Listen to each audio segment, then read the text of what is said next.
मध्य प्रदेश विधानसभा का बजट सत्र 13 मार्च तक के लिए स्थगित कर दिया है। वहीं बजट स्थगित होने पर पूर्व मंत्री लाखन सिंह यादव ने भाजपा सरकार पर निशाना साधते हुए कहा कि जब से प्रदेश में भाजपा की सरकार बनी है, कभी बजट सत्र पूरे समय नहीं चलता। विपक्ष जनता के मुद्दों को लेकर चर्चा करना चाहती है, लेकिन प्रदेश सरकार जवाब देने के बजाय सत्र को जल्द खत्म करने में लगी रहती है। बजट सत्र को लेकर खबर मध्य प्रदेश छत्तीसगढ़ के स्टेट हेड इमरान खान ने लाखन सिंह यादव से खास चर्चा की, जिसमें उन्होंने कई मुद्दों पर बेबाकी से जवाब दिया।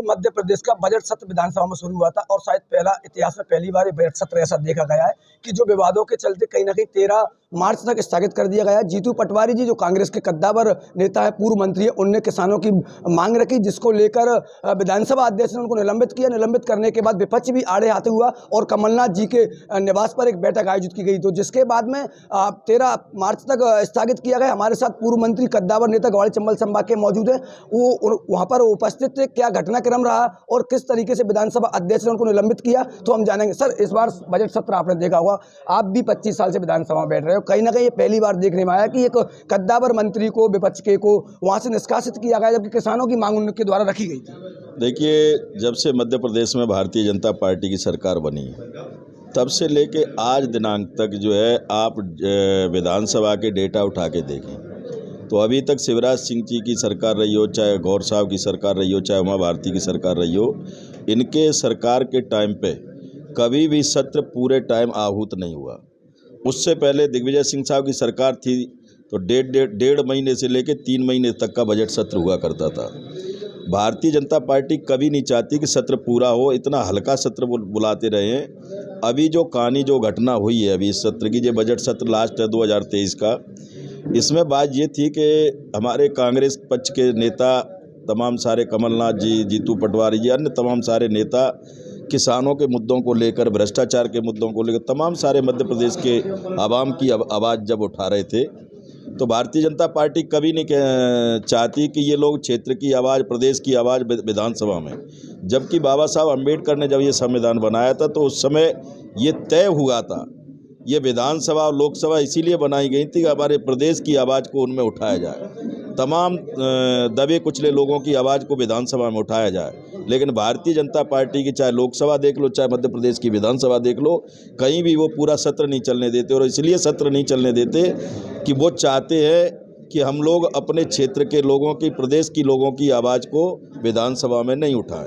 यही परिणाम रहा जब जीतू पटवारी जी ने कहा कि किसान का 3,000 रुपये कुंटल का गेहूं का आप लोगों को इस बार लेना चाहिए, वो नहीं चाहते थे। और जब ये कहा कि अगर नहीं लेते तो आप सत्ता पक्ष के लोगों से कहा कि आप लोग मना करो कि भाई नहीं लेंगे हम, तो वो ना तो मना करने की, उनके ऐसे गले में हड्डी फंस गई, कुछ बोलने की स्थिति में नहीं रहे। और जब ज़्यादा बहसाबाजी हुई थी तो उन्होंने कहा अभी तो शुरुआत हुई हाउस की, 27 तारीख तक हाउस चलना है। ऐसी स्थिति में उन्होंने हाउस में क्रिटिकल पोजीशन खड़ी करके और उनको जो है इस सेशन के लिए निलंबित कर दिया। निलंबित किया तो ऊधम हुआ वहाँ। ये कोई नई चीज़ नहीं है, ये कोई नया वो नहीं है। भारतीय जनता पार्टी का हमेशा ये एजेंडा रहा है, हमेशा ये मिशन रहा है कि सत्र पूरा न चले, सत्र में क्षेत्रीय विधायक अपनी कोई बातें नहीं रख पाए, प्रदेश के आवाम की कोई चर्चा नहीं हो पाए, इसलिए ये घटना हुई। लेकिन अब मध्य प्रदेश का तमाम सारा आवाम ये जान गया है कि भारतीय जनता पार्टी की करनी और कथनी में ज़मीन आसमान का फ़र्क है।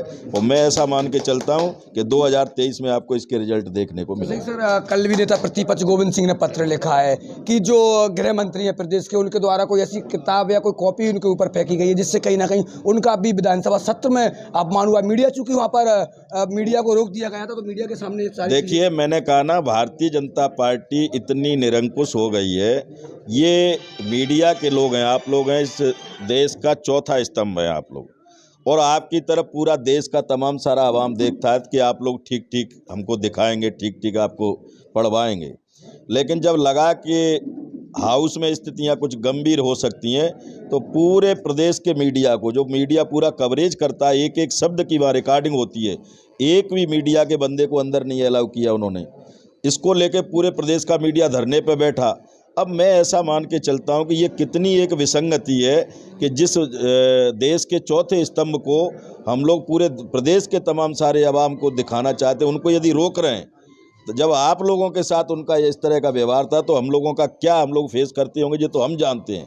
लेकिन मैं जो कल की जो घटना घटी, नरोत्तम जी वहाँ से उधर से बात कर रहे थे, हम लोग इधर खड़े थे विपक्ष के सिटिंग पे नरोत्तम जी बहस करते करते उन्होंने एक किताब थी बाबा साहब अम्बेडकर की लिखी हुई किताब जिससे इस प्रदेश की विधानसभा चलती है, वो किताब जब फेंक के उन्होंने मारी डॉक्टर गोविंद सिंह की तरफ, तो वो किताब बीच में एक कर्मचारी था उसके सर में लगी और वो किताब वहीं गिर गई।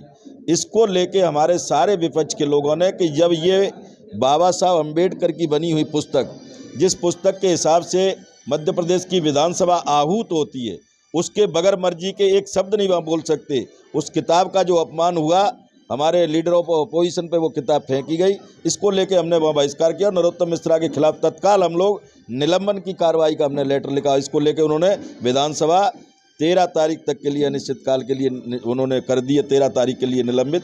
मैं ऐसा मान के चलता हूँ 13 तारीख को हम लोग सब जा रहे हैं। 13 तारीख को ये क्या होता है विधानसभा में, जो आने वाला भविष्य के गर्द में। विधायक जी, बड़ी चर्चा क्षेत्र में चल रही भितरवार विधानसभा की, जब से भतीजे की शादी समारोह में आदि सरकार आपके यहाँ शादी समारोह में शिरकत करने आई थी, जब से ही जब विधानसभा का दौरा हम लोग कर रहे हैं मीडिया को लेकर, तो ये चर्चा है विधानसभा में कि विधायक जी बहुत जल्द बीजेपी का दामन थाम सकते हैं। कुछ किस तरीके से देखते हैं, केंद्रीय मंत्री, मुख्यमंत्री शादी समारोह, वो भी चुनावी साल में आपके यहाँ आना, कहीं ना कहीं जनता के मन में एक अलग मैसेज, तो उसको क्लियर करें। आपको मैं एक बात बताना चाहता हूं, क्या जितने भी नेता, जैसे नरेंद्र मोदी के यहाँ कोई शादी हो या शिवराज सिंह के यहाँ कोई शादी हो और उसमें यदि कोई चला जाए कांग्रेस का नेता, बड़े बड़े नेता सबके यहाँ जाते हैं, क्या वो पार्टियां चेंज कर देते हैं? पहली चीज़ तो मुझे लगता है ये चीज़ तो दिमाग से हटा देना चाहिए। मेरे यहाँ भी बहुत सारे लोगों के फ़ोन आए, बहुत सारे लोगों ने कहा कि साहब ये क्या हो रहा है। चूँकि मेरे भतीजे की शादी थी, अमूमन एक कटसी के हिसाब से अपन लोग कार्ड देते हैं, विरोधियों को भी देते हैं, अपने लोगों को भी देते हैं। कार्ड हमने दिया था, उन्होंने मुझे एश्योर्ड किया था कि मैं कोशिश करूंगा आने की, वो आए। रहा सवाल मेरा कांग्रेस को छोड़कर जाने का, तो आप इसको चला देना कि लाखन सिंह जब तक जिंदा रहेगा कांग्रेस को नहीं छोड़ेगा, कांग्रेस में ही रहेगा, कांग्रेस में ही मरेगा, ये मैं आपको बता। आपने सुना पूर्व मंत्री लाखन सिंह यादव जो भितरवार विधानसभा के जब तक शादी समारोह के बाद जो चर्चाओं में चल रही थी कहीं ना कहीं बीजेपी में उनकी बात, बीजेपी में जा सकते, तो उन्होंने स्पष्ट कर दिया कि जब तक मेरी सांसें चलेगी जब तक मैं कांग्रेस में रहूंगा। और जो विधानसभा में जो पूरा चला देखा आप लोगों ने, उस पर भी उन्होंने कहा कि भाजपा जो करती है वो कहती है, वो करती नहीं है। तो कहीं ना कहीं 13 तारीख तक स्थगित हो गई है। 13 के बाद विपक्ष की क्या भूमिका रहेगी, तो ये भी हम दर्शकों के अपने चैनल के माध्यम से आपको दिखा सकेंगे। कैमरा पर्सन विवेक श्रीवास्तव के साथ खबर मध्य प्रदेश से, स्टेट इमरान खान।